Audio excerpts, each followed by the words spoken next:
Bharat bashing brigade से प्रभावित लोगों को हिंदुस्तान के इस देश की समृद्धि, सुरक्षा और समावेशी सशक्तिकरण की जो जमीनी हकीकत है उसको देखने के लिए हिंदुस्तान की जमीन को देखना होगा।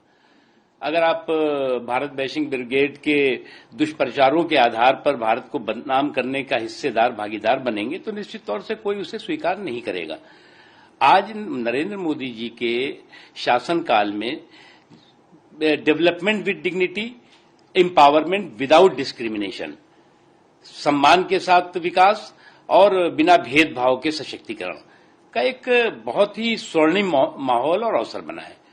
आज इस देश में जहां पर समाज के सभी वर्गों, आखिरी पायदान पे खड़े हुए व्यक्ति की आंखों में खुशी और जिंदगी में खुशहाली लाने के लिए नरेंद्र मोदी जी मजबूत संकल्प के साथ, परिश्रम के साथ परिणाम में उसको बदल रहे हैं।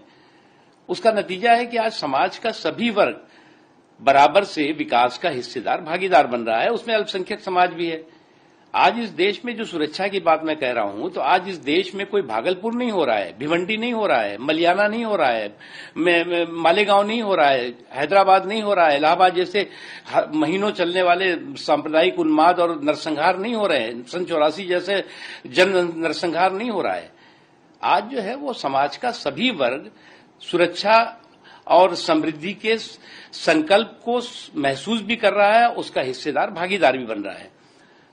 लेकिन अफसोस की बात है कि कुछ हमारे देश में भी ऐसे लोग हैं जो लोग कि हमारे देश के इस बेहतरीन माहौल को, एक ऐसे माहौल को जिसमें सुरक्षा का भी एहसास है, समृद्धि का भी एहसास है, सुशासन का भी एहसास है, उसको कैसे उस पर पलीता लगाओ, उसके लिए भारत बैशिंग ब्रिगेड के हिस्सेदार, भागीदार बनते हैं, दुष्प्रचार के माहौल को खराब करने के साथ काम करते हैं, साजिश के साथ काम करते हैं।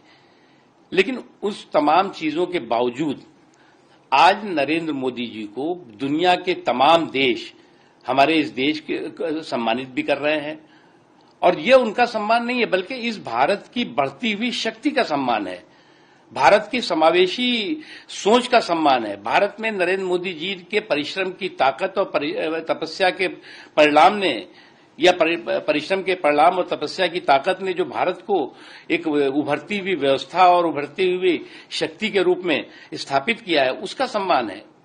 और ये सम्मान वो देश दे रहे हैं जिनके बारे में जब 2014 के बाद यही तमाम लोग थे, यही तमाम राजनीतिक विशेषज्ञ और पंडित थे जो कहते थे कि अब तो मोदी जी के साथ इन देशों की कुट्टी हो जाएगी, इस भारत के साथ कुट्टी हो जाएगी।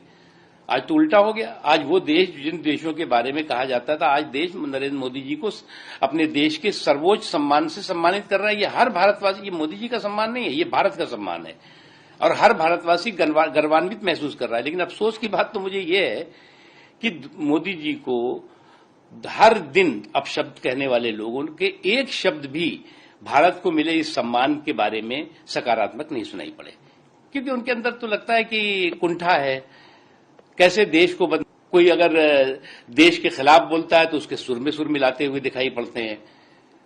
और कुछ लोगों ने जो विदेश से भी बोला है, उस पर भी हमें तो अफसोस हुआ कि विपक्ष के किसी भी नेता ने उसकी न निंदा की और न उसके बारे में जो है वो एक शब्द बोले।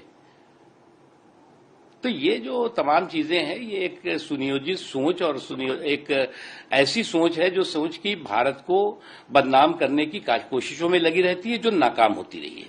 सर, भारत